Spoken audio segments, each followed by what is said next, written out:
Zaman digitalisasi benar-benar telah merubah kebiasaan orang-orang, terutama diriku. Salah satu kebiasaanku yang paling aku rasakan berubah adalah cara aku berbelanja. Sebagai seseorang yang punya hobi shopping, saya memang tidak bisa meninggalkan kebiasaanku tersebut, meskipun zaman sudah berubah dan aku tidak lagi muda. Saat ini aku sudah berusia 35 tahun lebih. Aku juga sudah bekerja di sebuah instansi pemerintah. Secara ekonomi, kehidupanku juga sudah cukup mapan. Namun sampai saat ini, aku masih hidup sendiri. Aku belum punya istri, apalagi punya anak. Aku sudah punya rumah sendiri. Rumah yang aku beli atas hasil jerih payahku sendiri. Rumah yang sudah aku tempati hampir 5 tahun belakangan ini. Sebuah rumah yang tidak terlalu besar, namun cukup luas untuk aku tinggali sendiri. Aku anak bungsu dari 4 bersaudara. Semua kakak-kakakku sudah menikah dan juga sudah punya anak. Mereka juga sudah punya kehidupan sendiri. Sementara kedua orang tuaku sudah lama meninggal. Sudah puluhan tahun yang lalu. Sejak selesai kuliah dan sudah mendapatkan pekerjaan yang tetap, aku pun memutuskan untuk hidup mandiri dan membeli rumah ini sendiri dengan sistem kredit tentunya. Aku memang belum menikah, meskipun sudah cukup berumur. Bukan karena aku tidak laku, tapi karena aku memilih untuk tidak menikah. Aku memilih untuk tetap hidup sendirian, menikmati masa lajangku yang aku rasa sangat indah. Aku tidak ingin menikah, karena aku memang tidak punya rasa ketertarikan pada perempuan. Aku tidak ingin menikah, hanya karena ingin merubah statusku ataupun alasan lainnya. Aku tidak ingin menikah tanpa adanya rasa cinta. Jadi hingga saat ini, aku masih betah dengan status lajangku. Dan aku sangat menikmati hal tersebut, terlepas dari segala gunjingan dan cemoohan orang terhadap pilihanku tersebut. Aku gak peduli. Yang penting aku merasa bahagia dengan hidupku saat ini. Aku seorang gay, dan aku tidak pernah memungkiri hal tersebut. Meski tiada siapapun yang tahu, kecuali para lelaki yang menjadi teman kencanku yang aku dapatkan dari aplikasi-aplikasi khusus gay. Aku sudah sangat sering menjalin hubungan dengan para lelaki gay lainnya. Namun, tidak satupun hubunganku tersebut yang bisa bertahan lama. Semuanya selalu kandas di tengah jalan dengan berbagai alasan. Terkadang untuk sekedar melepaskan hasratku, aku sering membooking para lelaki bayaran untuk aku jadikan pelampiasan dari rasa kesepianku. Dan begitulah kehidupan yang aku jalani hingga saat ini.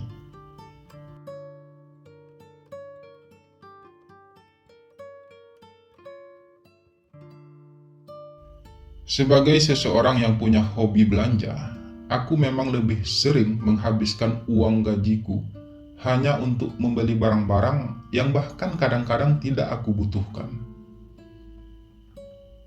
Kalau dulu aku suka sekali berbelanja langsung ke toko, supermarket, ataupun ke mal-mal yang ada di kota tempat aku tinggal. Tapi sekarang, karena zaman sudah berubah, aku memang lebih suka berbelanja secara online. Sudah lebih dari 2 tahun belakangan ini, aku menekuni hobi baruku tersebut. Aku lebih suka membeli barang secara online. Selain karena lebih murah, aku juga tidak perlu capek-capek keluar rumah lagi. Karena sudah terlalu sering berbelanja online, aku juga jadi kenal beberapa orang kurir yang rutin mengantar paket ke rumahku. Tentu saja dari beberapa ekspedisi yang berbeda. Dari beberapa orang kurir tersebut, ada satu orang kurir yang cukup menarik perhatianku. Namanya Krishna. Wajahnya tampan, matanya teduh. Postur tubuhnya sedikit kurus, tapi lumayan berotot. Senyumnya manis. Selain itu, ia juga ramah dan terlihat sopan. Aku pun mulai merasa menyukai Krishna. Dia sosok laki-laki yang cukup sempurna di mataku. Krishna masih cukup muda, masih 20 tahun usianya. Aku dan Krishna juga sudah saling kenal. Karena sudah beberapa bulan terakhir ini, Krishna sudah menjadi kurir langgananku. Ia yang selalu mengantarkan paket ke rumahku.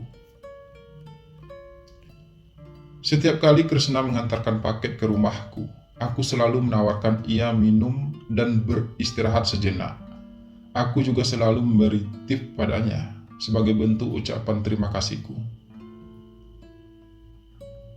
Karena selalu merasa aku istimewakan, Krishna pun jadi lebih membuka diri. Ia jadi sering bercerita tentang pekerjaannya maupun tentang kehidupannya padaku. Kami pun jadi semakin dekat dan akrab. Mengenal Krishna membuat aku menjadi lebih punya semangat. Aku jadi semakin sering berbelanja online, hanya agar aku bisa bertemu Krishna.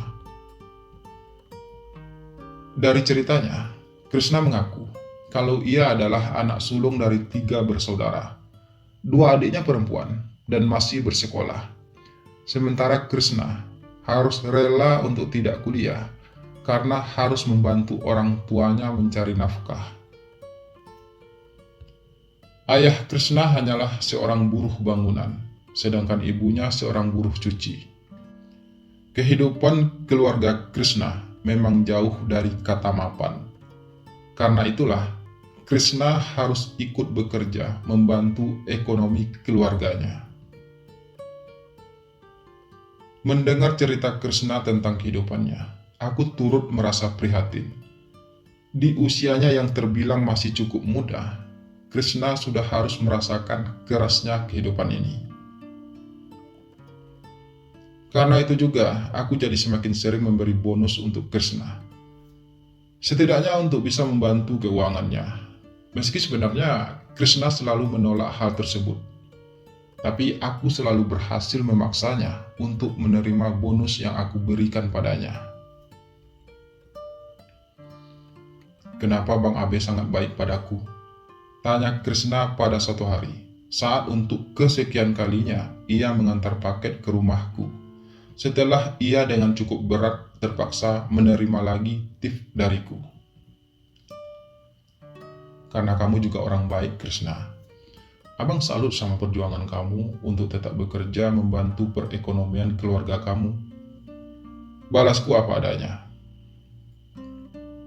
Iya bang, tapi aku jadi merasa nggak enak bang, kalau harus selalu menerima bonus dari abang.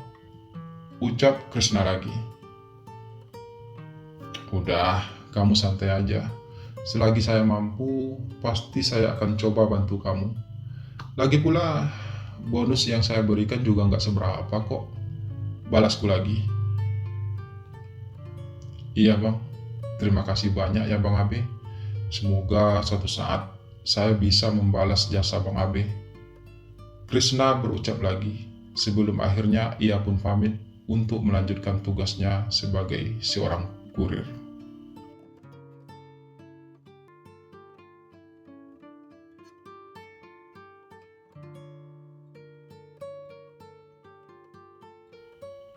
Suatu malam, Krishna datang mengantar paket ke rumahku. Dan itu tidak seperti biasanya. Karena biasanya Krishna tidak pernah bekerja sampai malam. Hal itu menjadi tanda tanya bagiku. Tumben kamu ngantar paketnya malam-malam, Kris? Tanyaku penasaran. Iya bang, sekarang saya ambil double job. Saya sengaja lembur mengantar paket 2 kali lipat dari biasanya. Karena saya lagi butuh uang banyak. Jelas Krishna dengan nada lemah. Untuk apa? Tanyaku ingin tahu. 3 hari yang lalu Bapak masuk rumah sakit bang. Kata dokter, Bapak mengalami gagal ginjal dan harus segera dioperasi. dan itu butuh biaya banyak. Jelas Krishna lagi, masih dengan nada lemah. Oh, aku terpaku sesaat. Rasa iba kembali menjalar di hatiku. Kutatap wajah letih milik Krishna. Tersimpan sejuta kelelahan di balik wajah tampan itu. Rasa ibaku semakin menjadi. Ya udah, kalau kamu capek, kamu istirahat dulu aja di sini. Jangan terlalu memaksakan diri, ucapku akhirnya. Nggak bisa bang, saya harus buru-buru mengantar paket yang masih tersisa. Saya harus bisa mengantarkan semuanya malam ini. Saya permisi ya bang, balas Krishna sambil mulai menghidupkan motornya lagi.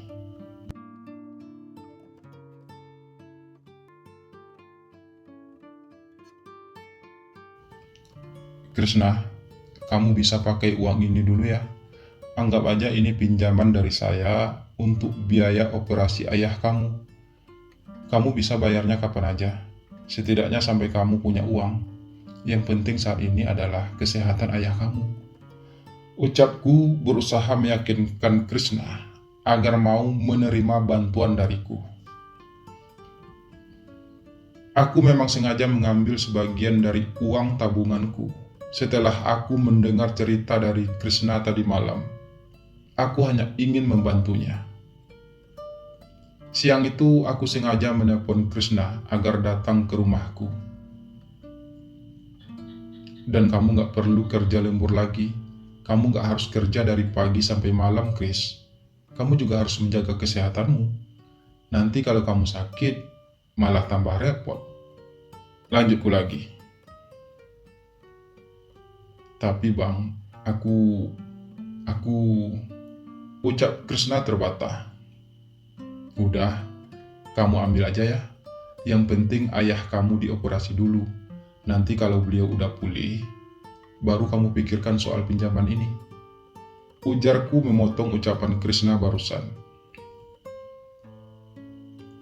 Nanti kalau kamu butuh apa-apa lagi, atau uangnya belum cukup, kamu telepon saya aja ya. Aku melanjutkan ucapanku. Ini udah lebih dari cukup bang, tapi saya nggak yakin bakal bisa membayarnya dalam waktu dekat ini bang. Uang ini terlalu banyak, dan saya butuh waktu yang cukup lama untuk bisa mengumpulkan uang sebanyak ini. Balas Krishna akhirnya. Kan udah saya katakan, kamu gak usah pikirkan hal itu dulu. Lebih baik kamu fokus aja sama operasi ayah kamu saat ini. Ucapku dengan nada lembut. Terima kasih banyak bang. Kalau begitu, saya pamit bang. Saya akan langsung ke rumah sakit agar bapak bisa langsung dioperasi hari ini. Balas Krishna dengan nada sedikit serak. Ya Chris, saya doakan semoga ayah kamu operasinya lancar dan beliau bisa pulih kembali. Ucapku pelan.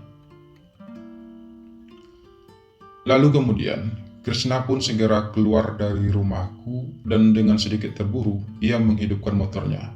Sebelum akhirnya ia menghilang dari pandanganku. Aku merasa lega, bisa melakukan hal tersebut untuk Krishna. Aku memang telah jatuh cinta pada Krishna, meski ia belum menyadari hal tersebut. Tapi bagiku, saat ini, Krishna adalah orang terpenting dalam hidupku. Ia sangat berarti bagiku. Kesedihannya adalah kesedihanku, dan kebahagiaannya adalah kebahagiaanku juga. Aku akan tetap mencintainya sepenuh hatiku.